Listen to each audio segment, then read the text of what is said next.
Hey guys, it's Coach Fro from RocioFlores.com, and today's personal development topic is why SMART goals work. So I want to talk about this subject because I actually come across this a lot in coaching where people have been taught about SMART goals, but they just don't want to do it, or they don't understand, like what's the point? Like, why does it matter?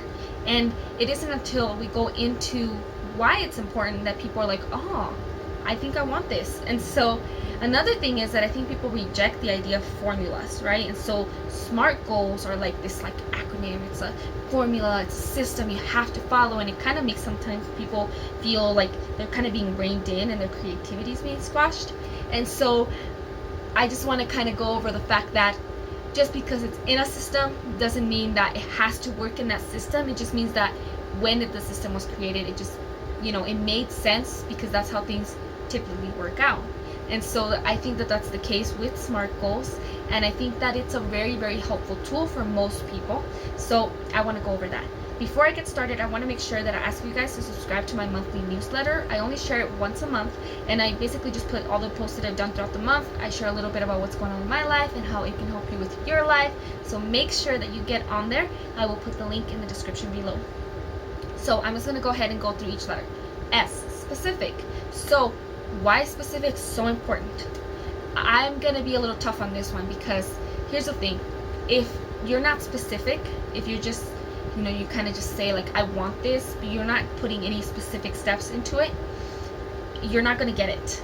And because you're not specific, it's very easy to blame everything but yourself and why you're not getting your goals. So what I mean by that is, there's always going to be something that comes up. There's always going to be a reason why you can't get what you want, especially if you don't know what you need to do in order to get it. So you need to know exactly what it takes to get to that point. You can't just say, I want a car, because you can want a car your whole life and never actually get it, right? No, you want a car and you want to make it a goal. You want to be as specific as possible in the means that it's going to take to get that goal.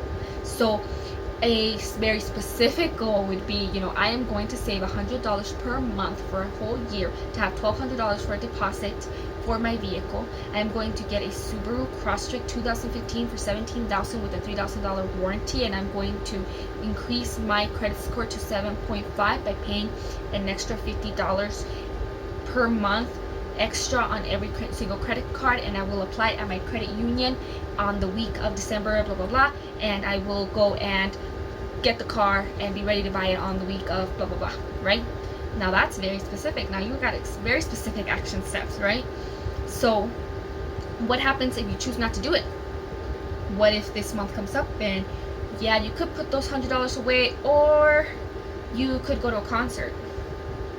Now the entire burden of whether or not you're moving forward with your goals is 100% on your personal actions, and you can't put that responsibility anywhere.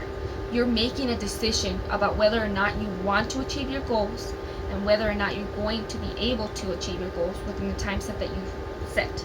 So you got to be specific, because those specific steps are what keep you accountable, and it's what you're able to measure, which is the next step.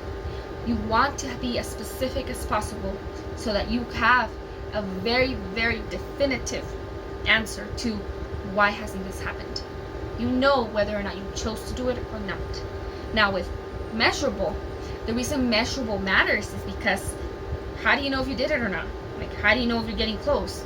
And that goes with measuring like your goal itself and measuring the steps. So let's say you want to lose weight. You can't just, you want to have a very measurable, you can't just say I'm going to lose weight and then, that's it. You might or might not, so you want to know, like, let's say you have a goal weight, or you have a goal for how much you want to lose per week, or you have very specific goals for what you want, like clothing size or ability for strength ability. Like if you're like, I want to be able to rep this much, or you want to be able to run a mile, or you want to be able to spend a certain amount of time a week doing certain things that you can't do because of your weight.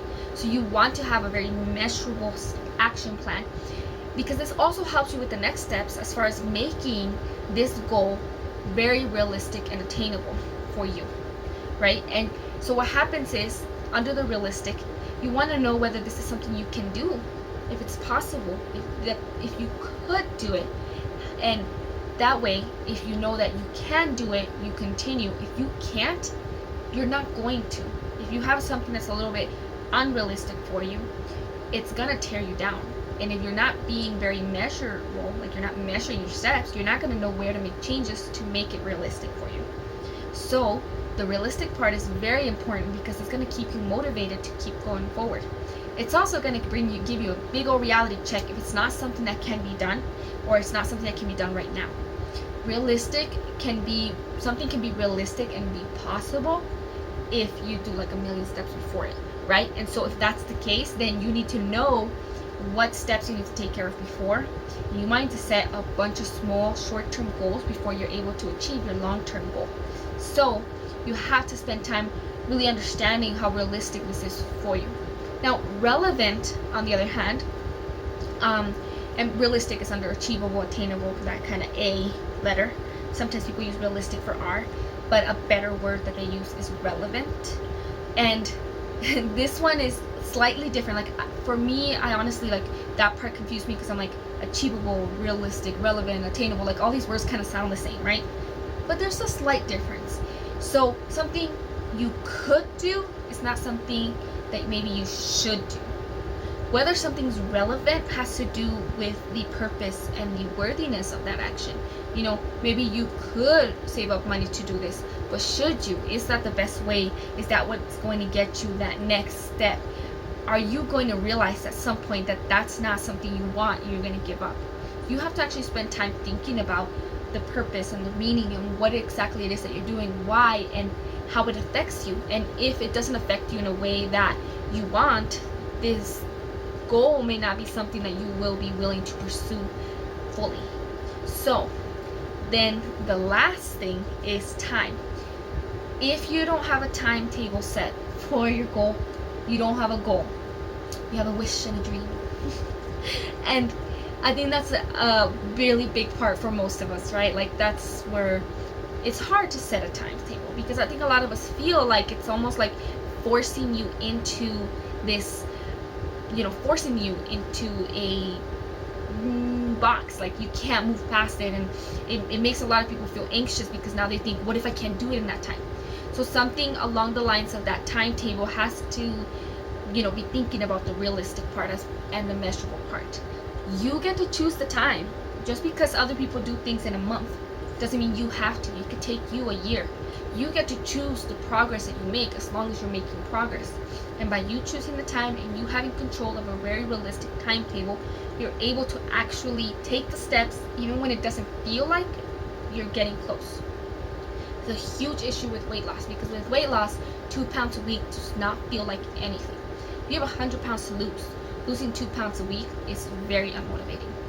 But if you know that as long as you're hitting that mark every single week, you will get to your end goal, then your lack of motivation will meet that timetable, and you'll be able to see, like, it doesn't matter what my end goal is because I'm hitting each step and I'm able to see that I'm capable of doing each step. So I know for a fact I will get to the end. So it all works together.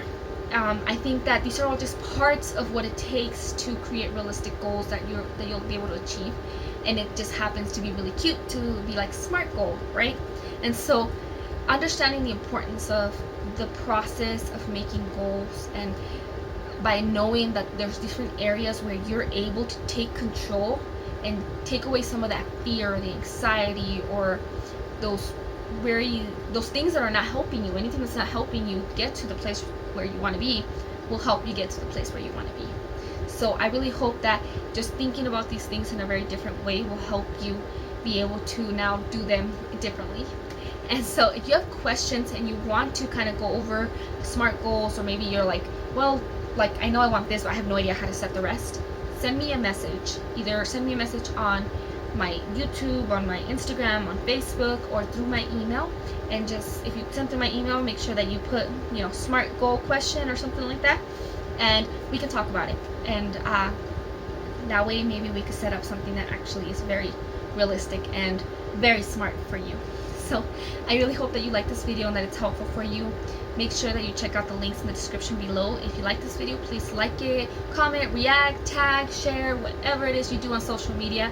And thank you so much. Have a wonderful, blessed day. Goodbye.